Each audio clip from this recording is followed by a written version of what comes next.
ప్రభు స్తోత్రం. హల్లెలూయా. అందరూ బాగున్నారండి. దేవునామమునకు మహిమ కలుగును గాక. మరొక పర్యాయం ఈ రీతిగా జీవం గల దేవుని మాటలు వినేటువంటి శ్రేష్టమైన సమయాన్ని ప్రభు మనకు అనుగ్రహించారు. అందును బట్టి ప్రభుని ఎంతగానో స్తుతిస్తున్నాం. మరి గత వారంలో కూడా పాత నిబంధన గ్రంథంలో ప్రత్యేకంగా ప్రార్థన అనేటువంటి అంశంను కొన్ని విషయాలు ధ్యానం చేయడానికి ప్రభు కృప చూపారు. అలాగే ఈ సమయంలో నూతన నిబంధనలో ప్రార్థన అనేటువంటి ప్రాముఖ్యమైనటువంటి విషయాల్ని ధ్యానం చేయాలనేటువంటి ఆశతో మరి మీ ముందుకు రావటం జరిగింది ప్రభు యొక్క కృపను బట్టి. మరి ఈ సమయంలో మొదటగా దేవుని యొక్క సహాయాన్ని కోరుకుందాం. కృపా సత్య సంపూర్ణుని యేసుక్రీస్తు ప్రభువా, మీ పరిశుద్ధ నామాన్ని బట్టి మీకు వందనాలు, స్తోత్రాలు తండ్రి. ఈ సమయంలో మీ పాదాల దగ్గరకు వస్తున్నాం. మీ లేఖనాల ద్వారా మీరు మాతో మాట్లాడండి. వినగల చెవులు, గ్రహించగల హృదయం దయచేయండి. మానవ స్వరం మరుగుపరిచి మీ స్వరం వినిపించండి. వీక్షిస్తున్నటువంటి ప్రతి వారికి మీ ఆశీర్వాదం దయచేయండి అని క్రీస్తు నామమున అడుగుచున్నాము తండ్రి, ఆమేన్. దేవుని నామానికి మహిమ కలుగును గాక. ప్రభునందు ప్రియమైనటువంటి వారలారా, ప్రార్థన అనేటువంటిది మానవ జీవితంలో ఎంతో ప్రాముఖ్యమైనటువంటిది. మన ప్రభువును, మన రక్షకుడిని యేసుక్రీస్తు వారు కూడా శరీరధారిగా ఈ భూమండలం మీద ఉన్నప్పుడు ప్రార్థనకు చాలా ప్రాముఖ్యతను అనుగ్రహించారు. ఇలాగూ అనేక సందర్భాల్లో యేసు ప్రభు వారు ప్రార్థించారు. ప్రార్థన ద్వారా గొప్ప విజయాన్ని పొందారు. తర్వాత భక్తుల యొక్క ప్రార్థన పరిశుద్ధ గ్రంథంలో తను ఆశ్రయించినటువంటి వారు ప్రార్థనలో ఎలా ఉన్నాయి అని గమనించినట్లయితే ఉదాహరణకు ఒక విషయాన్ని జ్ఞాపకం చేసుకుందాం. చూడండి, లూకాసు వార్త 18వ అధ్యాయము. లూకాసు వార్త 18వ అధ్యాయం. ఇప్పటి వరకు యేసుక్రీస్తు వారు చేసిన ప్రార్థనలు మనం చూసాం. అలాగే ఈ సందర్భంలో మరికొన్ని విషయాలు ప్రభువుని ఆశ్రయించినటువంటి వారు, ప్రభు దగ్గరకు వచ్చినటువంటి వారు ఎలా ప్రార్థన చేశారు, ప్రభు ఎలా ప్రార్థన చేయమన్నారు. 18వ అధ్యాయము మొదటి వచనం, వారు విసుకక నిత్యము ప్రార్థన చేయుచుండవలెనటకు ఆయన వారితో ఏ ఉపమానము చెప్పెను. ప్రభునందు ప్రియమైనటువంటి వారలారా, యేసు ప్రభువారు మనం ఎలా ప్రార్థించాలి అనేటువంటి సత్యాన్ని మనకి తెలియజేశారు. ప్రభు ఏం చెప్పారంటే, వారు విసుకక. గమనించండి, ప్రార్థన అంటే చాలామందికి ఏం కలుగుతుందండి? విసుగుదలు వచ్చేస్తుంది. పాటలు ఒకవేళ ఎక్కువ పడినా కానీ పర్వాలేదని ఓర్చుకుంటూ ఉంటారు. అలాగే ఒకవేళ ఎప్పుడైనా పాస్టర్ గారు ప్రసంగం ఎక్కువసేపు చెప్పినట్లయితే సరే, ఇంట్రెస్ట్ లేకపోయినా అలాగే కూర్చుంటారు. కానీ ప్రార్థనలో ఎప్పుడైతే ఎక్కువసేపు కూర్చోవాలనుకుంటామో ఆ సందర్భంలో ఏదో ఒక అభ్యంతరం, ఆటంకం. కొన్ని సందర్భాల్లో ప్రార్థన అనే టైంలోనే ఇదే మంచి అవకాశం అని కొంతమంది లేచి బయటికి వెళ్ళిపోతూ ఉంటారు. మరికొంతమంది ప్రార్థన అనగానే చాలా సంతోషం. ఎందుకు అంటే వాళ్ళు ప్రార్థిస్తున్నారో తల వంచుకొని నిద్రిస్తున్నారో తెలియదు. కొంతమంది ప్రార్థనలోనే నిద్రిస్తూ ఉంటారు కొంతమంది. కానీ యేసు ప్రభువారు అన్నారు, విసుగక నిత్యము ప్రార్థన చేయాలి అని. దానికి ఒక ఉపమానాన్ని తెలియజేశారు. ఏంటి ఉపమానం? సైడ్ బై సైడ్ ఇద్దరు వ్యక్తులు ఉన్నారు, ఇద్దరు స్త్రీలు. వారిద్దరు కూడా ఒక సమస్య వచ్చింది. ఆ సమస్య ద్వారా వాదోపవాదాలు జరుగుతున్నాయి వారిద్దరి మధ్య. నాకు న్యాయం కావాలి, నాకు న్యాయం కావాలని ఒకరికొకరు మాట్లాడుతూ ఉన్నారు. మరి ఆ గ్రామంలో కొంతమంది దగ్గరికి వెళ్ళారు, ఇరుగు పొరుగు వారిని ఆశ్రయించారు. కానీ వారిద్దరు కూడా న్యాయం తీర్చలేకపోయారు. వారి మధ్య వివాదం అనేది ఇంకా ఎక్కువైపోతుంది. అప్పుడు ఇదిగో మన ప్రాంతంలో ఒక న్యాయాధిపతి ఉన్నాడు, ఒక లాయర్ గారు ఉన్నాడు, కాబట్టి ఆయన సలహా తీసుకోండి అని చెప్పారు ఒక ఆమెకి. సరే, ఆమె బయలుదేరి వెళ్ళింది. కానీ అతని గురించి బైబిల్ ఏమి రాస్తుందంటే, దేవుడంటేనేమో భయం లేదు, మనుషులంటేనే లెక్క చేయడు, మనుషుల్ని గౌరవించడు. దేవుడంటేనేమో అసలు ఏమాత్రం విశ్వాసం లేనటువంటి వాడు. అండ్ ఇలాంటి న్యాయాధిపతి మనుషులకి ఎలా న్యాయం తీర్చగలడు?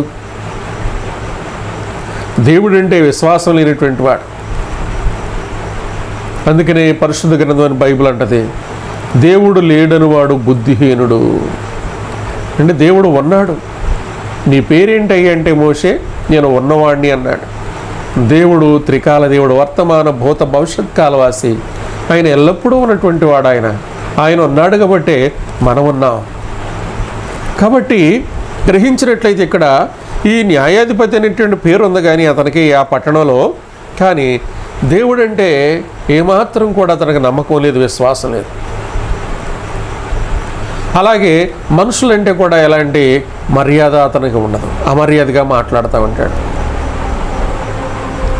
మరి అలాంటి వాడు ఎలా న్యాయం తీరుస్తాడు? ఎవరో చెప్పారు, వెళ్ళింది పాపం ఆమె, నా సమస్య పరిష్కారం చేయండి అయ్యా, నాకు నా ప్రతివాదికి సమస్య వచ్చింది, ఈ సమస్యను మీరు పరిష్కారం చేయాలి. ఆయన ఒక వాయిదా వేసాడు. అండ్ ఇప్పుడు నేను చాలా బిజీ షెడ్యూల్ ఉంది నాకు, కానీ ఇప్పుడు అవకాశం లేదు, సుమారుగా ఒక వారం దినాల తర్వాత కనపడన్నాడు. అండ్ వారానికి వెళ్ళింది, ఏమండి సార్ నా సమస్య ఏం చేశారంటున్నాను. ఇప్పుడు ఖాళీ లేదు కానీ మరలా 5 days తర్వాత మళ్ళీ రమ్మన్నాడు. మళ్ళీ వెయిట్ చేసింది, 2 రోజులు మళ్ళీ వెళ్ళింది. సార్ నా సంగతి ఏంటంటుంది. ఆయన అంటున్నాడు, నేను ఇప్పుడు చాలా హడావడిగా ఉన్నాను కాబట్టి ఇప్పుడు నాకు అవకాశం లేదు, ఇంకా 2 రోజులు ఆగి రమ్మన్నాడు. మరలా 2 రోజులు ఆగి వెళ్ళింది. ఈ రోజు ఖాళీ లేదు, రేపు రమ్మన్నాడు, రేపు వెళ్ళింది. ఉదయం నాకు చాలా పని ఉంది, మధ్యాహ్నం కలవన్నాడు, మధ్యాహ్నం వెళ్ళింది, మధ్యాహ్నం అయిన లేడు. సాయంత్రం వెళ్ళింది, రేపు ఉదయం రమ్మన్నాడు. అంటే ఇప్పటికే ఈమె జీవితంలో ఇంకేమి రావాలి? విసుగుదల రావాలి. కానీ ఈమె విసుగుదల రాలేదు, ఆయనకి విసుకొచ్చింది. ఎవరికి? అన్యాయాధిపతికి. అబ్బో ఈమె ఎవరో చాలా గడ్డు పరిస్థితిగా ఉంది ఇది, ఒకవేళ ఇలా తిప్పిస్తే 6 రోజులు 10 రోజులు వెళ్ళిపోద్ది అనుకున్నాను, కానీ ఏ సందర్భంలో రమ్మంటే ఆ సందర్భంలో టైంకి వచ్చేస్తుంది. చివరికి ఇక ఎక్కడ కనపడితే అక్కడ, అయ్యా నా సంగతి ఏం చేశారు, నా సమస్య ఏం చేశారంటుంది, ఎక్కడ కనపడితే అక్కడ. అప్పుడు ఆ న్యాయాధిపతి అనుకున్నాడు, లాభం లేదు, ఈమె వదిలిపెట్టలేదు కాబట్టి ఈమెకి న్యాయం తీర్చాలి అని తనలో తాను అనుకున్నాడు. చూడండి, యేసు ప్రభు వారు చెప్పారు ఈ మాటని. కానీ మన ప్రభు అయిన యేసు క్రీస్తు వారు ఎవరు? అతడైతే అన్యాయాధిపతి, కానీ మన ప్రభు ఎవరంటే న్యాయాధిపతి. అందుకే ప్రభు అన్నారు, దేవారాత్రులు నా బిడ్డలు నాకు మొరపెడితే నేను న్యాయం తీర్చనా?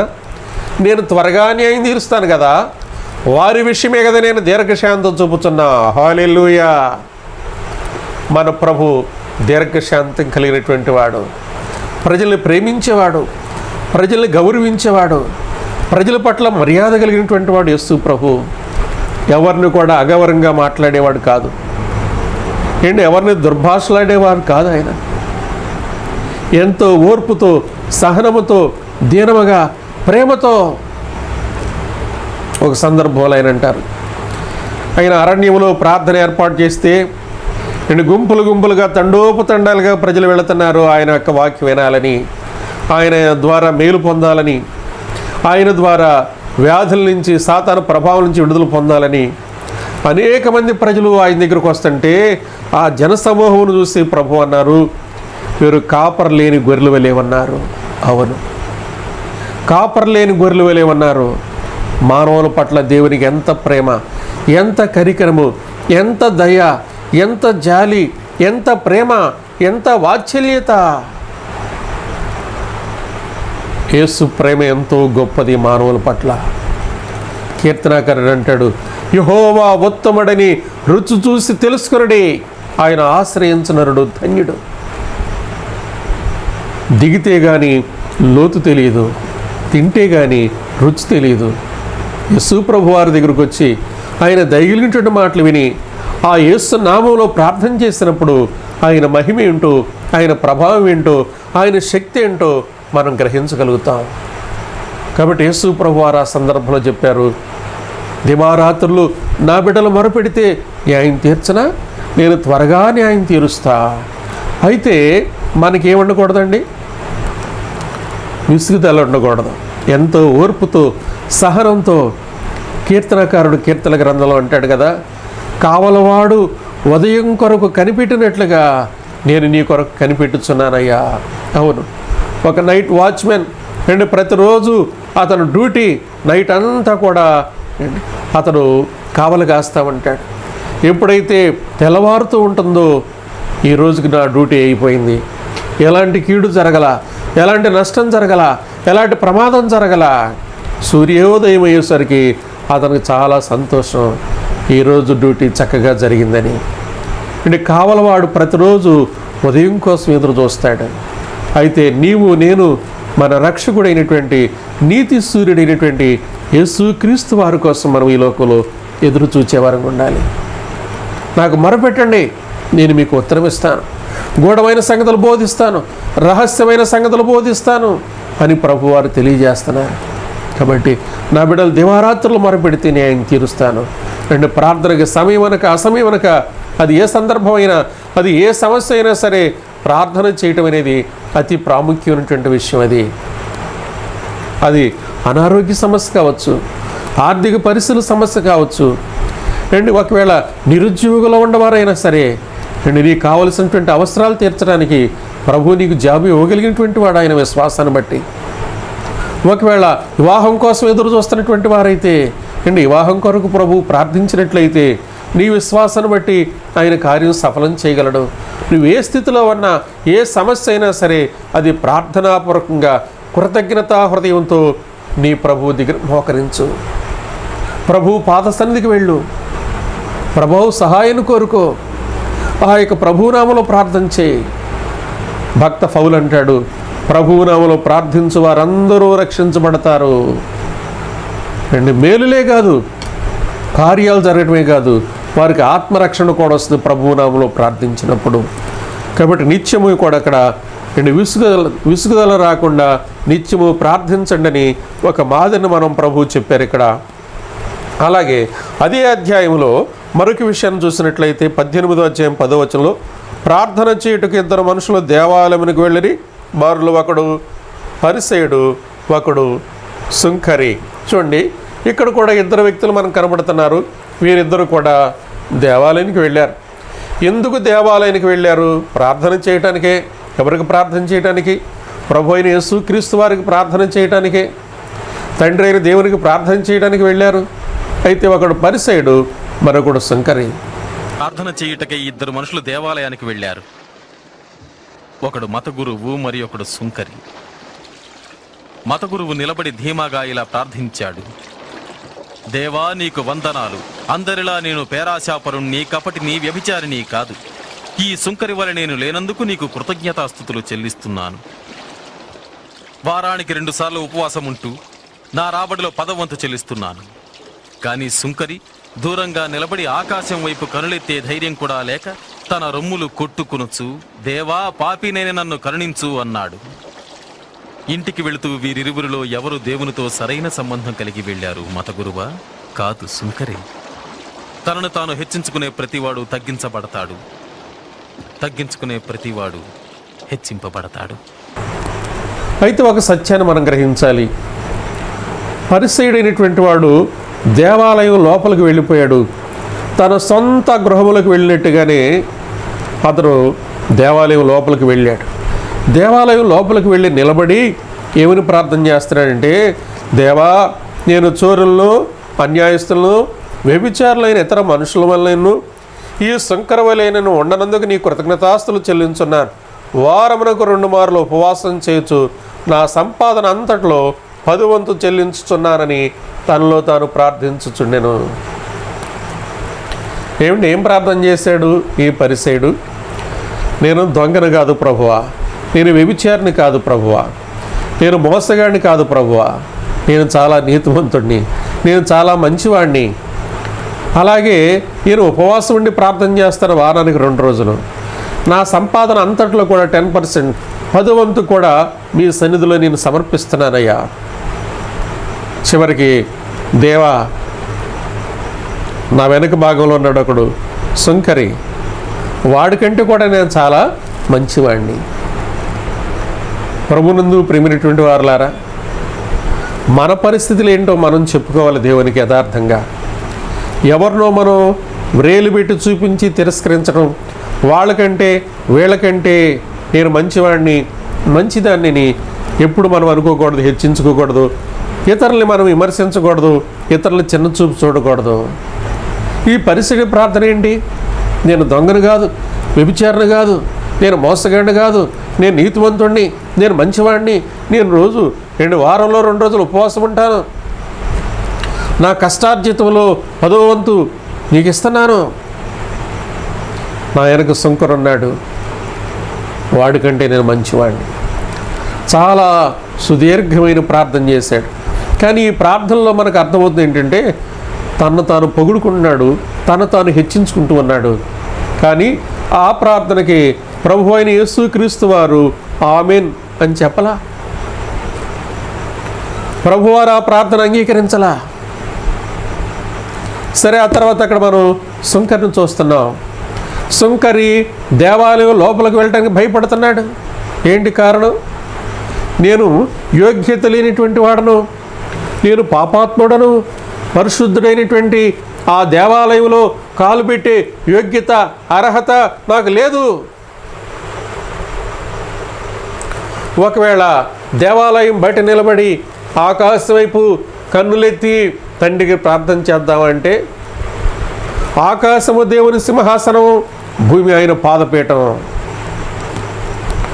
దేవుని సింహాసనం తట్టు కన్నులెత్తి ప్రార్థించే ధైర్యము, అర్హత, అలాంటి నీతి, అలాంటి పరిశుద్ధత నాకు లేవు. ఆ యోగ్యత నాకు లేదు. చూడండి, గమనించండి, దేవాలయం లోపలికి వెళ్ళి ప్రార్థించడానికి భయపడుతున్నాడు. కనీసం దేవాలయం బయట ఉండి ఆకాశం వైపు కన్నులెత్తి ప్రార్థించడానికి భయపడుతున్నాడు. అయితే ఎంత ప్రార్థన చేశాడండి ఇతను? ఒక స్మాల్ ప్రేయర్ అండి, ఒక చిన్న ప్రార్థన. ఏంటది? దేవా, పాపినైనా నన్ను కరుణించు. గమనించారా? దేవా, పాపినైనా నన్ను కరుణించు. మరి పరిసయ్యుడి ప్రార్థన ఎలా ఉంది? సుంకరి ప్రార్థన ఎలా ఉంది? దేవుని వాక్యం వింటున్నటువంటి వారులారా, ఈ సందర్భంలో విమర్శించడం కాదు, దేవుని వాక్యం మనని హెచ్చరిస్తుంది. సుంకరి ప్రార్థన, పరిసయ్యుడి ప్రార్థన, నీ ప్రార్థన. ఎప్పుడైతే సుంకరి దేవునికి భయపడి తనను తాను తగ్గించుకుని విధేయుడై లోబడి భయముతో భక్తితో ఒక చిన్న ప్రార్థన హృదయపూర్తిగా చేశాడు. నువ్వు ఎంత పెద్ద ప్రార్థన చేస్తున్నావో అది కాదు దేవుడికి కావాల్సింది. ఏ హృదయంతో ప్రార్థిస్తున్నావో అది ప్రాముఖ్యమైనటువంటిది. చిన్న ప్రార్థన అయితే దేవుడు వినడని ఎక్కడ చెప్పలేదండి. నేను వినాలంటే పెద్ద ప్రార్థన చేయండి అని. ఆయా సందర్భాలను బట్టి, ఆ సమయాలను బట్టి, అవకాశాన్ని బట్టి మనం ప్రార్థించాలి. కాబట్టి దేవా, పాపినైనా కరుణించు అన్నాడు. వెంటనే దేవుడు ఆమెన్ అని అన్నారు. అతనికంటే ఇతడు నీతిమంతుడిగా తీర్చబడి తన ఇంటికి వెళ్ళాను. ఎవరికంటే? పరిసయ్యుడి కంటే. అండి, సుంకరి నీతిమంతుడిగా తీర్చబడ్డాడు. ఇతని రక్షణ వచ్చింది, మారు మనసు వచ్చింది, పాప క్షమాపణ వచ్చింది. దేవాలయంలోకి వెళ్ళాడా? వెళ్ళలా. అండి, వారానికి 2 రోజులు ఉపవాసం ఉంటున్నానని చెప్పాడా? చెప్పలేదు. నా సంపాదనలో 10 వంతు ఇస్తానని చెప్పాడా? చెప్పలేదు. ఆకాశం వైపు కన్నులెత్తడానికి కూడా ధైర్యం చాలా. గమనించండి. అందుకని యేసు ప్రభు అన్నాడు, తనను తాను హెచ్చించుకున్నవాడు తగ్గించబడతాడు, తను తాను తగ్గించుకున్నవాడు హెచ్చింపబడతాడు. ప్రియమైనటువంటి వారలారా, నీవు తగ్గించుకున్నప్పుడు దేవుని కొరకు ఒక సమయం వచ్చినప్పుడు ప్రభువు నిన్ను హెచ్చిస్తారు. నిన్ను హెచ్చించుకుంటే ప్రభువు నిన్ను తగ్గించవచ్చు. కాబట్టి పరిసయ్యుడు ప్రార్థనలాగా ఉందా? సుంకరి ప్రార్థనలాగా ఉందా? పరిసయ్యుడు ప్రార్థనకి రిజల్ట్ లేదు. దేవుని సన్నిధికి ఆ ప్రార్థన వెళ్ళలా, ప్రభువారు అంగీకరించలా. సుంకరి చిన్న ప్రార్థన చేశాడు, భయముతో భక్తితో హృదయపూర్తిగా. వెంటనే ప్రభువారు ఆ ప్రార్థన అంగీకరించారు. అతను నీతిమంతుడిగా తీర్చిన విధానాన్ని మనం చూస్తున్నాం. చూడండి, మరొక రిఫరెన్స్ మనం చూద్దాం. పరిశుద్ధ గ్రంథంలో యాకోబు రాసినటువంటి పత్రికలోకి ఒకసారి మనం వెళదాం. చూడండి, భక్తుడైనటువంటి యాకోబు రాసినటువంటి పత్రికలో ప్రార్థన గురించి అతి ప్రాముఖ్యమైనటువంటి విషయాన్ని ప్రభువారు మనకి తెలియజేస్తూ ఉంటారు. యాకోబు రాసినటువంటి పత్రిక 5వ అధ్యాయము 13వ వచనం నేను చదువుతున్నాను. చూడండి, మీలో ఎవరికైనా శ్రమ సంభవించినా అతడు ప్రార్థన చేయవలను, ఎవరికైనా సంతోషము కలిగినా అతడు కీర్తనలు పాడవలను. మీలో ఎవడైనా రోగి ఉన్నాడా, అతడు సంఘ పెద్దను పిలిపించవలను. వారు ప్రభువు నామమున అతనికి నూనె రాసి అతని కొరకు ప్రార్థన చేయవలను. చూడండి, ఈ సందర్భంలో మనం చదివినటువంటి లేఖన భాగాల్లో యాకోబు భక్తుడి ద్వారా పరిశుద్ధాత్మ దేవుడి విషయాలు మనకి తెలియజేస్తా ఉన్నారు. మీలో ఎవరికైనా శ్రమ సంభవించిన అతను ప్రార్థన చేయవలను. గమనించండి, ఎవరికైనా సరే ఒక కష్టం వచ్చిందా, ఒక శ్రమ వచ్చిందా, ఒక సమస్య వచ్చిందా, ఒక బాధ వచ్చిందా, ఒక శోధన వచ్చిందా, ఆ సందర్భంలో బైబిల్ మనకు బోధించే సత్యం ఏంటంటే మీరు ప్రార్థన చేయండి. ఎవరికి ప్రార్థించాలి? మన రక్షకుడైన యేసు ప్రభు వారికి ప్రార్థించాలి. ఏ నామంలో ప్రార్థించాలి? నజరేయుడైనటువంటి యేసు క్రీస్తు నామంలో ప్రార్థించాలి. శ్రమ వచ్చిందా? ప్రార్థించండి. శ్రమ కాలంలో చాలామంది దేవుని మీద నుంచి మనసు తొలగిపోతూ ఉంటుంది, ఎక్కడికెక్కడికో వెళ్ళిపోతూ ఉంటుంది, ఎవరెవరినో ఆశ్రయిస్తూ ఉంటారు. అయితే వాటన్నిటికంటే ముందు ప్రభువుని ఆశ్రయించాలి, దైవజనులను ఆశ్రయించాలి, వారి ప్రార్థనా సహాయం కోరుకోవాలి. డాక్టర్ దగ్గరికి వెళ్ళటం తప్పు అంటలేదు, మెడిసిన్ వాడటం తప్పు అంటలేదు, కానీ మొదటగా దేవుని సహాయం కోరుకోవాలి. మీలో ఎవరికైనా శ్రమ సంభవించినా అతడు ప్రార్థన చేయవలను. ఆ శోధన, ఆ శ్రమ ఆ యొక్క ఇరుగు, ఆ ఇబ్బంది, ఆ సమస్య నుంచి దేవుడు విడిపించడానికి సామర్థ్యం కలిగినటువంటి వాడు, ఆయన శక్తి కలిగినటువంటి వాడు. మీలో ఎవరికైనా సంతోషం కలిగినా అతడు కీర్తనలు పాడాలి. ప్రభువును స్తుతించడం అనేది చాలా మంచిది. అదే సందర్భంలో ఎవరైనా రోగి ఉంటే సంఘ పెద్దలు పిలిపించండి, దైవజనులు పిలిపించండి. వారు నూనె రాసి ప్రార్థిస్తారు. ప్రభువు నామములో విశ్వాస సహితమైన ప్రార్థన రోగిని స్వస్థపరుస్తుంది. యేసు ప్రభు శరీరధారిగా ఉన్నప్పుడు స్వస్థపరిచారు. ఈనాడు ఆయన ఆత్మస్వరూపిగా ఉండి ఆయన అనేక మందిని స్వస్థపరుస్తున్నారు. నిన్న నేడు నిరంతరము ఏకరీతికున్నటువంటి వాడు మన దేవుడు. వారి విశ్వాసాన్ని బట్టి, ప్రభు కృపను బట్టి అనేకులు ఈ దినాల్లో కూడా స్వస్థతలు పొందుతూ ఉన్నారు. చెప్పాలంటే ఇలాంటి సాక్ష్యాలు, చాలా సాక్ష్యాలు ఉన్నాయి. కానీ ఇది సమయము కాదు. కాబట్టి యేసు ప్రభువారు సమస్త వ్యాధుల మీద అధికారం కలిగినటువంటి వాడని పరిశుద్ధ గ్రంథం నుంచి బైబిల్ ఘోషిస్తూ ఉంది. ప్రార్థన అనేది ఎంతో అవసరమో. శ్రమ వచ్చినప్పుడు ప్రార్థించండి, అటు ఇటు పరిగెత్తబాగండి, దేవుని సన్నిధికి రండి, మోకరించండి, మీ సమస్య దైవజనులకు చెప్పండి. అలాగే మీతో సహకరించేవారు, మనస్సు కలిసినటువంటి వారు ఉంటే వారి యొక్క సహాయం కూడా తీసుకోండి. ఎక్కడ 2-3 నా నామం పేరిట ప్రార్థిస్తారు వారి మధ్య నేను ఉంటానని ప్రభువారు ఒక వాగ్దానం చేశారు. ఒంటిపేట తాడు తెగిపోవటానికి అవకాశాలు ఉన్నాయి. 2-3 పేటల తాడు బలంగా ఉంటుంది. కొన్ని సందర్భంలో ఒంటరి ప్రార్థన చాలకపోవచ్చు. అలాగే ఒక సందర్భంలో యేసు ప్రభువారు శరీరధారిగా ఉన్నప్పుడు ఒక తండ్రి తన కుమారుని ప్రభువారి దగ్గర తీసుకొచ్చారు. అతనికి ఫిట్స్ వ్యాధి, మూర్ఛ వ్యాధి, నిప్పులు చూస్తే పడిపోతాడు, నీళ్లు చూస్తే పడిపోతూ ఉంటాడు. ఆ బిడ్డను బట్టి ఆ తల్లిదండ్రులకు ఏమాత్రం కూడా నెమ్మది లేదు. వాడు వయసు పెరుగుతున్న కొలది తల్లిదండ్రుల హృదయంలో ఎంతో వేదన, చింత, బాధ. ఎక్కడికి వెళ్ళినా సరే వాడి కోసం కనిపెట్టుకోవాలి, లేదా ఎక్కడికి వెళ్ళినా సరే ఒకరి ఇంటి దగ్గర అతని కొరకు కాపలా ఉండాలి. ఎవరు చెప్పారు, ఇదిగో యేసు ప్రభు ఉన్నారయ్యా, ఆయన దగ్గరికి తీసుకెళ్ళి మీ అబ్బాయిని. ఒకరోజు ఆ కుర్రోడిని వెంట పెట్టుకుని ఆ తండ్రి వచ్చాడు. ఆ సందర్భంలో యేసు ప్రభు వారు అక్కడ లేరు, శిష్యులు ఉన్నారు. శిష్యులు ప్రార్థించారు, కానీ అతనికి స్వస్థత రాలేదు. ఒకవేళ నేను అనుకుంటాను, యేసు ప్రభు ఉన్నాడని తీసుకొచ్చాను, బోధకుడు లేడు, శిష్యులు వాళ్ళు ఏమవుద్ది, ఇన్ని సంవత్సరాల నుంచి నా కుమారుడు బాధపడుతున్నాడు, నా యొక్క కుమారుడిని వీళ్ళు స్వస్థపరచగలరా? ఒకవేళ అతని హృదయంలో అవిశ్వాసం ఉందేమో మనకు తెలియదు. కానీ శిష్యులు ప్రార్థించారు, కానీ జయము రాలేదు. కొంత సమయం కనిపెట్టారు. ఆ తర్వాత యేసు ప్రభు వారు వచ్చారు, ప్రభువు దగ్గర తీసుకుని వెళ్ళాడు. బోధకుడా, వీడు నా కుమారుడు, వీడికి ఫిట్స్ వ్యాధి ఉంది, మూర్ఛ వ్యాధి ఉంది, చాలాసార్లు నిప్పులు చూస్తే పడిపోతాడు, నీళ్లు చూస్తే పడిపోతాడు. ఇది కూడా అపవాది యొక్క క్రియ. నిప్పులు చూడంగానే పడిపోవటం ఏంటంటే అగ్నితో కాల్చి చంపేయాలని. నీరు చూడంగానే పడిపోవటం ఏంటి? నీటిలో పడిపోతే ముంచేయాలి ఊపిరాడకుండా. సాతాను యొక్క ప్రభావం.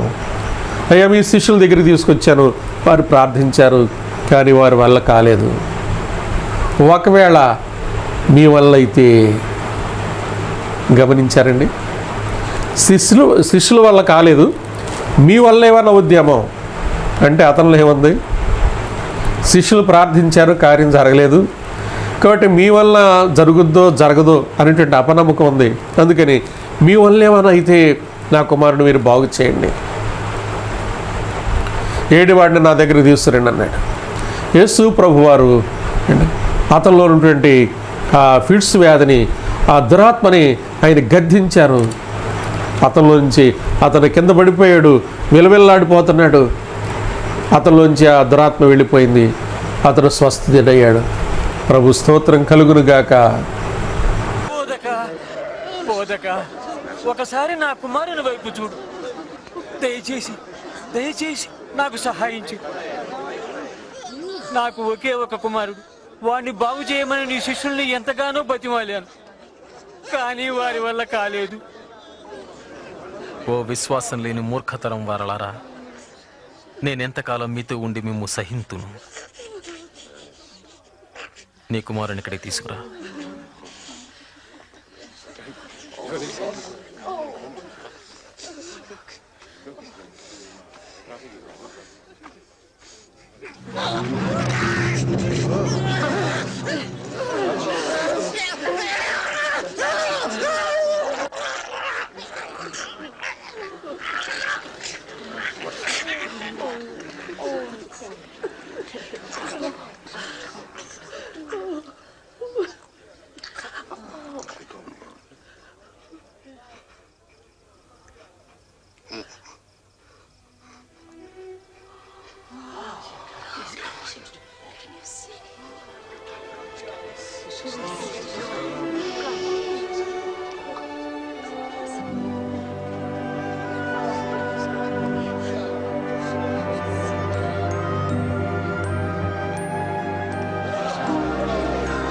ఇతని ముఖం కూడా బాగైంది. ఎంత ఆశ్చర్యం!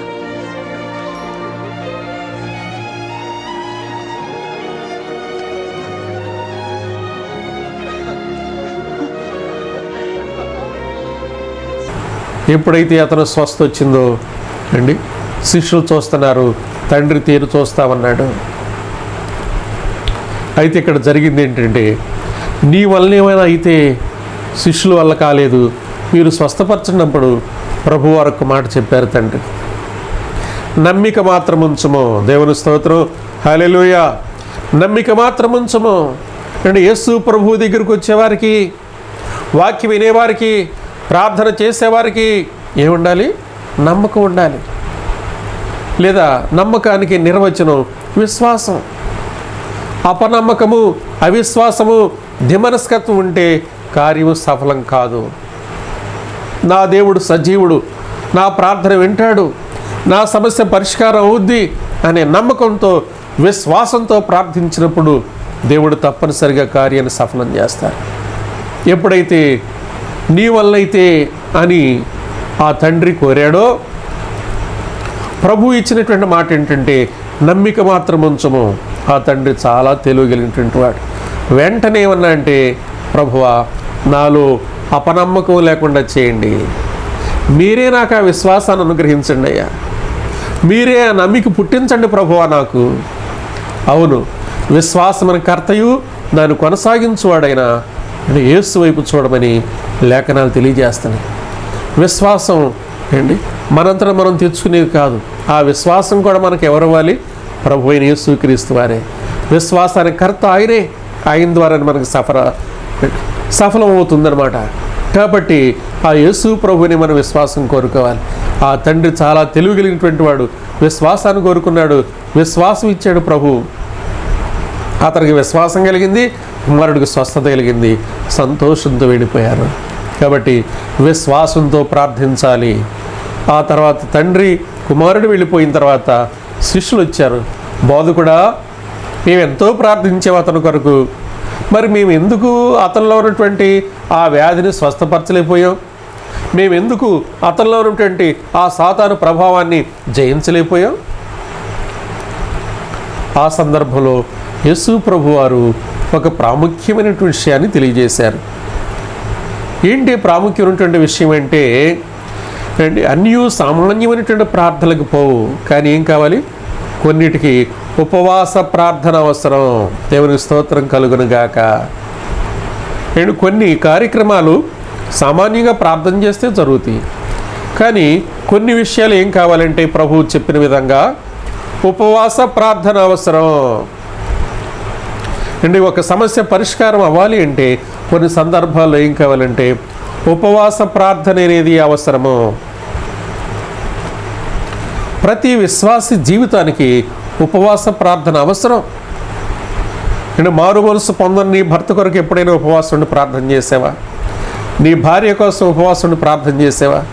లేదా నీ బిడ్డల కోసం ఎప్పుడైనా ఒకరోజు ఉపవాసం ఉండి ప్రార్థన చేసావా? లేదా ఈరోజే ప్రారంభించు నీ జీవితంలో. ప్రభువారు సెలవిస్తున్నారు, అండ్ ఉపవాస ప్రార్థన అవసరం. కొన్ని కార్యాలు జరగాలంటే, కొన్ని గడ్డు సమస్యలు పరిష్కారం అవ్వాలంటే ఉపవాస ప్రార్థన కూడా మన జీవితంలో ఎంతో అవసరమైనటువంటి విషయం. అండ్ ఇదే యాకోబు రాసిన పత్రికలో ఈ సందర్భంలో భక్తుడైనటువంటి ఏలియాని మనకి జ్ఞాపకం చేస్తున్నాడు. చూడండి, 5వ అధ్యాయము 17వ వచనం నేను చదువుతున్నా. ఏలియా మనలాంటి స్వభావం గల మనుషుడే. వర్షింపకున్నట్లు అతడు ఆసక్తితో ప్రార్థన చేయగా 3.5 సంవత్సరాల వరకు భూమి మీద వర్షింపలేదు. అతను మరలా ప్రార్థన చేయగా ఆకాశం వర్షం ఇచ్చెను, భూమి తన ఫలమునిచ్చెను. గమనించండి, పాత నిబంధన గ్రంథంలో ఉన్నటువంటి భక్తుడైనటువంటి ఏలియాని మనకి ఇక్కడ జ్ఞాపకం చేస్తున్నాడు భక్తుడు. కారణం ఏంటంటే ఏలియా మనలాంటి స్వభావం గల మనుషుడే. మనం ఎవరు? మనుషులమే. ఏలియా ఎవరు? మనుషుడే. అంటే ఆయన మనుషుడే, మనం కూడా మనుషులమే. అయితే ఏలియా ఎలా ప్రార్థన చేశాడు? అక్కడ రాయబడింది ఆసక్తితో. అంటే ఎలా ప్రార్థన చేయాలి? విశ్వాసము, నమ్మకము, అండ్ మూడోది ఏముండాలి? ఆసక్తి ఉండాలి. మనం చేసే ప్రార్థన దేవుడు వింటాడు. నా దేవుడు సజీవుడు, ప్రార్థన వినేవాడు, ప్రార్థన ఆలకించేవాడు, ప్రార్థన సఫలపరిచేవాడు ఆయన అనేటువంటి విశ్వాసంతో ఆసక్తితో ప్రార్థించాలి. ఏలియా ఆసక్తిగా ప్రార్థన చేశాడు. ఏలియా ప్రార్థన విన్నాడు, మనుషుడు ప్రార్థన. అండ్ నీ ప్రార్థన కూడా దేవుడు వింటాడు. ఎప్పుడు? ఆసక్తితో ప్రార్థించినప్పుడు, విశ్వాసంతో ప్రార్థించినప్పుడు, నమ్మికతో ప్రార్థించినప్పుడు. 3.5 సంవత్సరాల వరకు భూమి మీద వర్షం లేదండి. మరలా ఆసక్తిగా ఏలియా ప్రార్థించినప్పుడు దేవుడు ఆ ప్రార్థన ఆలకించి దేవుడు వర్షం పంపించాడు. భూమి తన యొక్క ఫలాన్ని పంటనిచ్చింది. వర్షం కోసం ఏలియా 7 సార్లు ప్రార్థించినట్టుగా లేఖనాల్లో మనం చూస్తాం. అండ్ ఒకసారి ప్రార్థించి ముగించాడు. శిష్యుడు చెప్తున్నాడు, బాబు చూడు ఏమైనా వర్ష సూచనలు ఉన్నాయేమో. ఆ శిష్యుడు అంటున్నాడు, అయ్యా వర్షం వచ్చే సూచనలు ఏమి లేవు, ఎండ మండిపోతుంది. మరలా ప్రార్థించాడు, ఇప్పుడు చూడమన్నాడు. 2వ పర్యాయం చూశాడు, వర్షం సూచన కనబట్ల. 3వసారి ప్రార్థించాడు ఏలియా, వర్షం సూచనలు ఏమన్నా, మేఘం ఏమైనా వచ్చిందేమో చూడమంటున్నాడు. లేదండి, గురువు గారికి చెప్తున్నాడు, వర్ష సూచనలు ఏమి లేవు, మేఘాలు ఏమీ లేవు. 4వ మారు ప్రార్థించాడు, ఇప్పుడు చూడమన్నాడు. లేదా అలాగే ఉంది, క్లైమేట్ ఏమి చేంజ్ రాలేదు అన్నాడు. అండ్ 5వసారి ప్రార్థించాడు, ఏమి మార్పు కనపడలా. 6వసారి ప్రార్థించాడు ఏలియా, ఇప్పుడు చూడమన్నాడు. ఇక్కడ వర్షం చూచిలేవు. 7వ పర్యాయం ప్రార్థించాడు, శిష్యుని చూచి ఇదిగో ఇప్పుడు చూడన్నాడు. వాడు మెరకి వెళ్ళి, అంటే పై భాగానికి వెళ్ళి ఎత్తైన ప్రదేశంలో చూచినప్పుడు వాడికి దృశ్యం కనపడుతుంది. అప్పుడు వర్షం సూచనలు కనపడుతున్నాయా. అరిచేయంతే ఉంది మేఘం సముద్రములోంచి పైకి వెళుతుంది. ఇక్కడ చాలా జ్ఞానముక్తమైనటువంటి మాటలు బైబిల్లో రాయబడి ఉన్నాయి. వర్షం ఎలా వస్తుందో అనేటువంటి సైన్స్ కూడా మనకు తెలియజేస్తుంది. ఇక్కడ సముద్రములోంచి అరిచేయంత ఉంది మేఘం, ఆ మేఘం వెళుతుంది అన్నాడు. అరిచేయంత మేఘమే కనపడింది, కానీ 7వసారి ప్రార్థించినప్పుడు బహు సమృద్ధి అయినటువంటి వర్షాన్ని దేవుడు కృమ్మరించాడు. గ్రహించండి ప్రభునందు ప్రియమైనటువంటి వారులారా, ఏడో పర్యాయం ప్రార్థించిన తర్వాత కూడా వర్ష సూచనలు ఏమీ కనబట్టలేదంటే ఏలియా ఏం చేసేవాడు? 7 సార్లు ప్రార్థించాం కాబట్టి దేవుడు ఈ ప్రార్థన వింటలేదు, ఈ సమస్య పరిష్కారం కాదు అని ఆపేసేవాడా? లేదు. అండ్ 8వ కూడా ప్రార్థించేవాడే. కొన్నిసార్లు కొంతమంది 3 వారాలు వచ్చామండి ఏం జరగలేదు, 7 వారాలు చర్చకు వచ్చామండి ఏం జరగలేదు, 3 రోజులు ప్రార్థన చేసుకున్నాం జరగలేదండి. కొంతమంది దైవ సేవకులు కూడా 3 వారాలు రండి, 7 వారాలు రండి, 40 రోజులు రండి. అంటే బైబిల్లో అలాంటి విషయాలు ఎక్కడ కూడా యేసు ప్రభువు వారు చెప్పలేదండి. భక్తి అనేటువంటిది ఒకసారి సత్యాన్ని గ్రహించిన తర్వాత, యేసు ప్రభువుని తెలుసుకున్న తర్వాత నీ జీవితకాలం అంతా ప్రభువు మార్గంలో నడవటం అనేది అది నీకు నీ కుటుంబానికి ఎంతో శ్రేయస్కరం. ఏదో మృక్కుపొడి ప్రకారంగా 3 రోజులు, 7 రోజులు, 40 రోజుల భక్తి ఇది సీజన్ భక్తి కాదు, క్రైస్తవ భక్తి. కొంతమంది దైవ సేవకులు కూడా 7 వారాలు రండి మీ కార్యం జరుగుద్ది. 7 సార్లు ఏలియా ప్రార్థించాడు, వర్షం ఇచ్చాడు దేవుడు, నిజమే. 7 సంపూర్ణ సంఖ్య, పరిపూర్ణ సంఖ్య మంచిదే. కానీ 7 సార్లు చేసి కార్యం సఫలమవకపోతే ఆగిపోవటమేనా? ఆ సమస్యకి పరిష్కారం లేదా? కార్యం సఫలమయ్యేంత వరకు కూడా విశ్వాసంతో ప్రభువుకి ప్రార్థించాలి. ఈ సత్యాన్ని మనం గ్రహించాలి. ప్రార్థన ఎంత అవసరమో ఇక్కడ చెప్తూ ఉన్నాడు. అందుకని ఏలియా 7 సార్లు ప్రార్థించాడు. 3.5 సంవత్సరాల వర్షం లేకపోయినా సరే దేవుడు సమృద్ధి వర్షం ఇచ్చాడు. అండ్ భూమి పంటనిచ్చింది. ప్రజలందరూ కూడా సుభిక్షంగా ఉన్నారు. అది ఏ సమస్య అయినా సరే ఏలియా ఆ దినాల్లో వర్షం అవసరమైంది. ఈ రోజుల్లో నీకు ఏది అవసరమో, నువ్వు ఏ సమస్యలో ఉన్నావో, అది ఏ సమస్య అయినా సరే ప్రార్థన ద్వారా ప్రభు సహాయాన్ని మనం కోరుకుంటే ప్రభు ప్రార్థన ద్వారా గొప్ప విజయాన్ని మనకు అనుగ్రహిస్తారు. ఇదే విశ్వాసం మనకు కావాలని పరిశుద్ధ గ్రంథం ఉంటే బైబిల్ మనకి బోధిస్తూ ఉంది. కాబట్టి ఒక సందర్భంలో ఒక భక్తుడిని కొంతమంది ఇంటర్వ్యూ చేశారు. ఏమండి పాస్టర్ గారు, ప్రపంచ భక్తుల్లో మీరు కూడా ఒకరిగా పేరు పొందారు, మరి మీ సేవా పరిచర్య ఎంతో డెవలప్ అయిపోయింది, మీ సంఘాలు చాలా త్వరగా డెవలప్ అవుతున్నాయి, మరి కారణం ఏంటి ఆయన క్వశ్చన్ చేశారు. అయితే ఆ సందర్భంలో ఆ దైవజనుడు 3 ప్రాముఖ్యమైనటువంటి విషయాలు ఉన్నాయి. సేవ డెవలప్ అవ్వటానికి 3 కారణాలు ఉన్నాయి. ఎందుకు కొంతమంది రికార్డ్ చేయడానికి సెల్ ఫోన్ పట్టుకున్నారు, మౌత్ పీస్ పెట్టారు, మరి కొంతమంది నోట్బుక్ పెన్ తీసుకున్నారు. అండ్ ఆ 3 పాయింట్లు 3 పాయింట్స్ ఏంటో నోట్ చేయడానికి రెడీగా ఉన్నారు. ఆయన నెంబర్ 1 అని అన్నాడు దైవజనుడు, ప్రార్థన అన్నాడు. సరే, నెంబర్ 1 ప్రార్థన అని రికార్డ్ చేసుకున్నారు కొంతమంది నోట్బుక్ మీద రాశారు.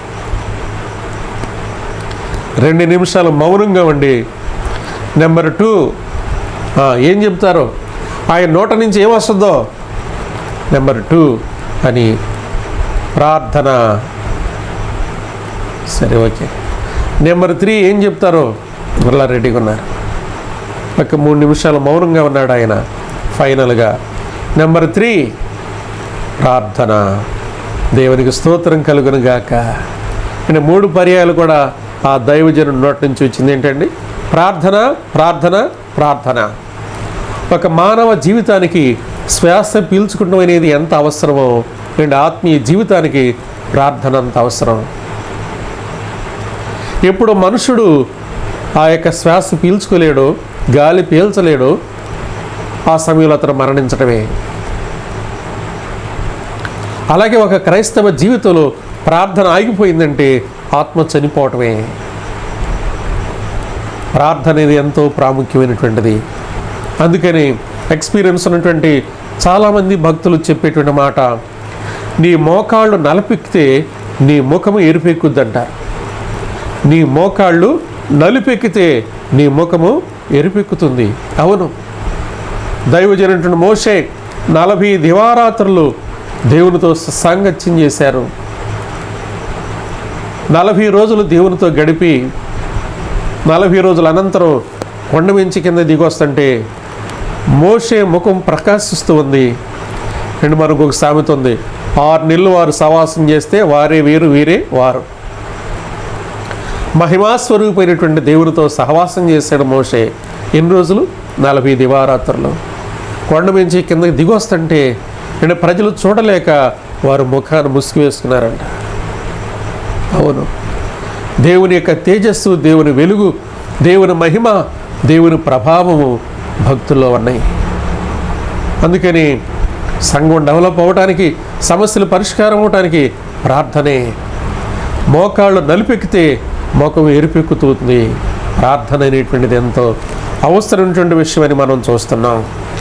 భక్తుల యొక్క అనుభవాలు పరిశుద్ధ గ్రంథంలో చూసిన వారు ప్రార్థన ద్వారా గొప్ప గొప్ప కార్యాలు చేసినటువంటి సందర్భాలు చాలా ఉన్నాయి. ప్రతి మనుషుడి జీవితానికి ప్రార్థన ఎంత అవసరమో ప్రభు అయిన యేసుక్రీస్తు వారు మనకు ఒక మాదిరి. అలాగే అపోస్తులు ఎంతోమంది ప్రార్థించారు. ఆనాడు పరిశుద్ధ గ్రంథంలో ప్రార్థనలు ఉన్నాయి, ఈనాడు భక్తులు ప్రార్థనలు ఉన్నాయి. కాబట్టి ప్రభువునందు ప్రియమైనటువంటి వారులారా, పాత నిబంధన గ్రంథంలో భక్తుల యొక్క ప్రార్థనలు మనం చూసాం, నూతన నిబంధనలో ప్రార్థనలు మనం చూసాం, యేసు ప్రభు వారి ప్రార్థనలు మనం చూసాం, తర్వాత భక్తుల యొక్క ప్రార్థన అనుభవాలు చూసాం. ప్రార్థన ద్వారా ఎలాంటి గొప్ప కార్యాలు జరిగినాయో మనం కొన్ని విషయాలు తెలుసుకోవడానికి ప్రభువు మనకు సహాయం చేశారు. అలాంటి ప్రభు అయిన యేసుక్రీస్తులో విశ్వాసం ఉంచి నీవు కూడా ఈరోజే ఆ యేసునామములో ప్రార్థన చేయటం ప్రారంభించు. నీ సమస్య ఏదైనా సరే విశ్వాసంతో ప్రార్థించినప్పుడు ప్రభువు నీకు తప్పనిసరిగా సహాయం చేస్తారు. అయితే ఆదికాండము 4వ అధ్యాయంలో ఎనోషు కుమారుడు ఎనోషు అనేటువంటి షేతు కుమారుడైనటువంటి ఎనోషు పుట్టినప్పుడు అక్కడ ప్రార్థన ప్రారంభమైంది. చివరగా ప్రార్థన ముగింపు ఎక్కడంటే ప్రకటన గ్రంథము 22వ అధ్యాయము 20వ వచనం చూసినట్లయితే, ఈ సంగతుల గురించి సాక్ష్యం ఇచ్చేవాడు అవును, త్వరగా వచ్చుచున్నానని చెప్పుచున్నాడు. ఆమెన్. ప్రభు అయిన యేసు రమ్ము. సంఘము చివరగా చేసిన ప్రార్థన ఏంటి? ప్రభు అయిన యేసు రమ్ము. యేసు ప్రభువును రమ్మని ఆహ్వానిస్తుంది సంఘం. చివరి ప్రార్థన పరిశుద్ధ గ్రంథంలో 66 పుస్తకాల్లో చివరి పుస్తకము. అలాగే చివరి హెచ్చరికలు ఇవి. అలాగే చివరి ప్రార్థన. అందుకే యేసు ప్రభు అన్నారు, ఆది అంతము నేనే, మొదటి వాడిని కడపటి వాడిని నేనే, అల్ఫయు ఓమేగయు నేనే, అన్నిటికీ అంతము సమీపమై ఉన్నది.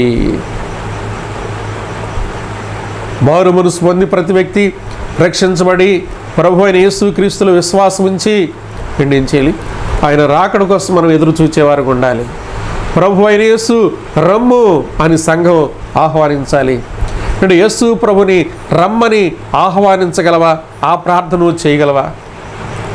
నీకు రక్షణ ఉంటే ప్రభువుని రమ్మని నువ్వు ప్రార్థించగలవు. కొంతమంది వ్యక్తిగతంగా ఫ్యామిలీ మెంబర్స్ ఇంకా రక్షణ పొందవలసిన వారు ఉన్నారనుకోండి, ప్రభువు రాకడ వస్తుందంటే అప్పుడే రాకూడదండి, ప్రార్థన చేయండి. నా భర్త రక్షణ పొందలేదు, నా బిడ్డలు రక్షణ పొందలేదండి అని కొన్నిసార్లు కొంతమంది విశ్వాసులు దైవజనులు ఉంటే మా దగ్గరికి వస్తూ ఉంటారు. అవును, ఇంకా కొన్ని ఆత్మలు రక్షించబడాలని ఆయన రాకడ సమయాన్ని కూడా ఆలస్యం చేస్తున్నారు. ఆయన రాకడ ఎప్పుడో తెలియదు, నీ జీవితం ముగింపు ఎప్పుడో నీకు తెలియదు.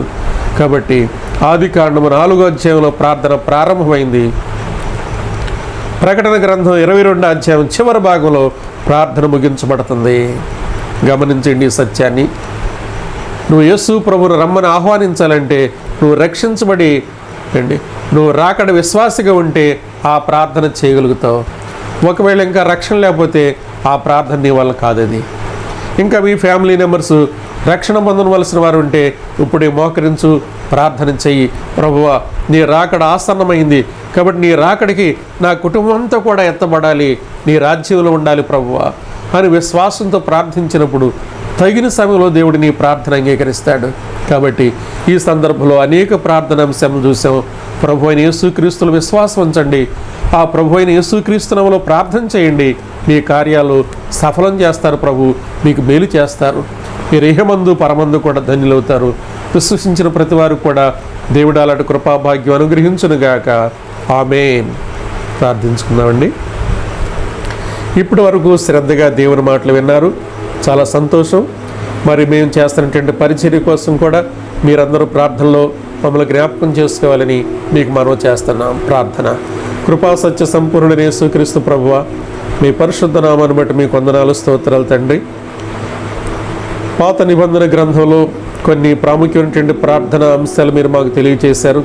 అలాగే ఈ సందర్భంలో నూతన నిబంధనలో యేసు ప్రభువా, మీరు ఏ రీతిగా ప్రార్థన ప్రారంభించారో, ఎలా ప్రార్థన చేశారో, మేము ఎలా మిమ్మల్ని ఫాలో అవ్వాలో విషయాలు తెలియజేశారు.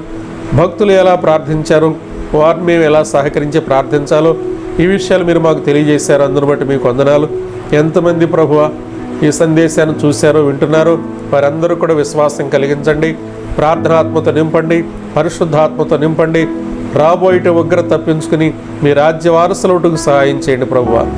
రక్షించబడిన వారిని స్థిరపరచండి, రక్షణ లేని వారిని రక్షించండి, అనారోగ్యంగా ఉన్న వారిని స్వస్థపరచండి, అవసరతలో ఉన్న వారి అవసరాలు తీర్చండి ప్రభువా. సమస్యలు తన వారి సమస్యలు పరిష్కరించేయండి. ఇంకా మారు మనసు పొందినటువంటి గృహాల్లో భర్తలు, భార్యలు, బిడ్డలు ప్రభువా రక్షించబట్టుకు సహాయం చేయండి. అలాగే వారి వారి సంఘాలని ప్రభువా, వారి యొక్క సేవా కార్యక్రమాలు కూడా మీరు ఆశీర్వదించండి. నిశ్చితమైతే మరొక పర్యాయం మేము కలిసి మిమ్మల్ని ఆరాధించడానికి సహాయం చేయండి. మీ ఆశీర్వాదం ప్రతి వారికి దయచేయండి. మీ రాకడకు సిద్ధపరచండి. మరి ముఖ్యంగా ప్రార్థనాత్మతో ప్రతి వారిని నింపి మహిమ, ఘనత, ప్రభావాలు మీరు పొందమని నజరేయుడైన యేసుక్రీస్తు అతి శ్రేష్టమైన నామములో ప్రార్థించి స్తుతించి మిక్కిలి వినయముగా వేడుకొనుచున్నాము తండ్రి. ఆమేన్. మన తండ్రి అయిన దేవుని యొక్క దయ, కుమారుడైన యేసుక్రీస్తు కృప, పరిశుద్ధాత్మ యొక్క నిత్య సహవాసము సదా ప్రభు మీకు తోడైయుండునుగాక. ఆమేన్. ప్రభు స్తోత్రం. ప్రభు నామం పెట్టి మీ అందరికీ వందనాలండి. ఇప్పటి వరకు ఎంతో శ్రద్ధగా దేవుని మాటలు విన్నారు. ప్రభు మీ అందరిని కూడా దీవించునుగాక. ఆమేన్. ప్రభు స్తోత్రం.